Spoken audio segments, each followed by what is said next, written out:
Hello student, আশা করি তোমরা ভালো আছো। আমিও ভালো আছি। চলে এলাম ফোর্থ সেমিস্টার মেজর বেঙ্গলির আরো একটি নতুন ভিডিও নিয়ে। আজ আমার ক্লাস শুরু করার আগে তোমাদের একটা ইনফরমেশন দিয়ে রাখি।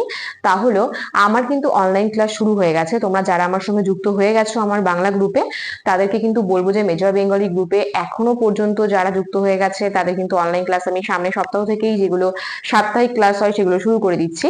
তো তোমরা যারা ভাবছো যে আমার সাথে যুক্ত হবে, তারা কিন্তু খুব তাড়াতাড়ি সময় নষ্ট করে যোগাযোগ করো।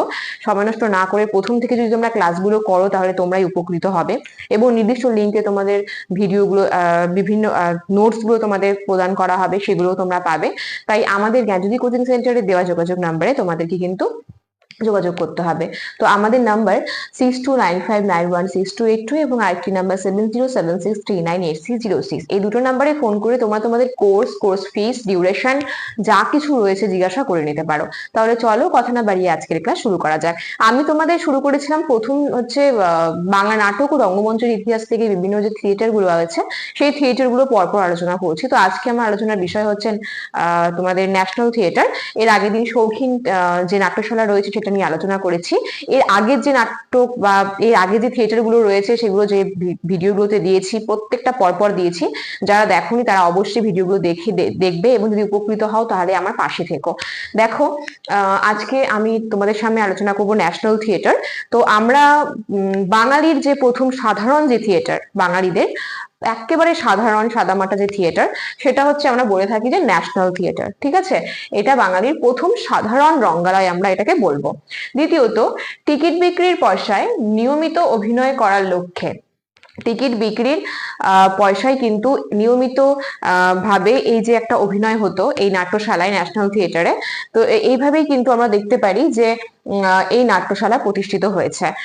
কারণ অন্যভাবে আর কোনো উপায় ছিল না, যেদিক থেকে সে অর্থনৈতিক যে দিকটা ছিল সেগুলো বন্ধ ছিল, যে কারণে কিন্তু টিকিট বিক্রির পয়সায় নিয়মিত এই যে নাটকগুলো সেগুলো কিন্তু এই ন্যাশনাল থিয়েটারে হতো, অভিনয় হতো। এবার এই থিয়েটারের যারা মানে প্রথম একদম বলতে গেলে একেবারে প্রথম যারা ছিল, প্রতিষ্ঠা করেন যারা ন্যাশনাল থিয়েটার প্রথম দিকে, তারা হলেন নগেন্দ্রনাথ বন্দ্যোপাধ্যায়, গিরিশচন্দ্র ঘোষ এবং অর্ধেন্দু শেখর মুস্তাফি। এবং আরেকজন রয়েছে, তিনি হলেন রাধা মাধব কর। এনারা হচ্ছে এই ন্যাশনাল থিয়েটারের একেবারে প্রথম, ঠিক আছে, একেবারে প্রথম দিকের কিন্তু প্রতিষ্ঠাতা। এরপর 1867-তে আমরা দেখতে পারি যে এই ন্যাশনাল থিয়েটার প্রতিষ্ঠিত হচ্ছে। কিন্তু 1867-র পরের যে রয়েছে 1868 সাল, সেখানে কিন্তু আমরা দেখি দীনবন্ধু মিত্রের লেখা যে ছদবার একাদশী নাটকটি রয়েছে, সেটা কিন্তু দেখি যে এই ন্যাশনাল থিয়েটারে প্রথম অভিনয় হচ্ছে। তো এরকম ভাবে তোমাদেরকে মনে রাখতে হবে যে ন্যাশনাল থিয়েটারে প্রথম কার লেখা কোন নাটক অভিনয় হয়েছিল। তো দীনবন্ধু মিত্রের লেখা এই যে আমরা দেখতে পাচ্ছি সধবার একাদশী নাটকটি প্রথম ন্যাশনাল থিয়েটারে কিন্তু অভিনয় হয়েছে। এবার এই ন্যাশনাল থিয়েটারের যে প্রথম অভিনয় হলো, তারপরে কিন্তু আমরা দেখতে পারি যে দীনবন্ধু মিত্রেরই আরেকটা রয়েছে নাটক, সেটা হচ্ছে লীলাবতী নাটক। এই লীলাবতী নাটকের কিন্তু প্রতিষ্ঠা আমরা দেখতে পাচ্ছি যে এই ন্যাশনাল থিয়েটারে লীলাবতী নাটকের অভিনয় হচ্ছে।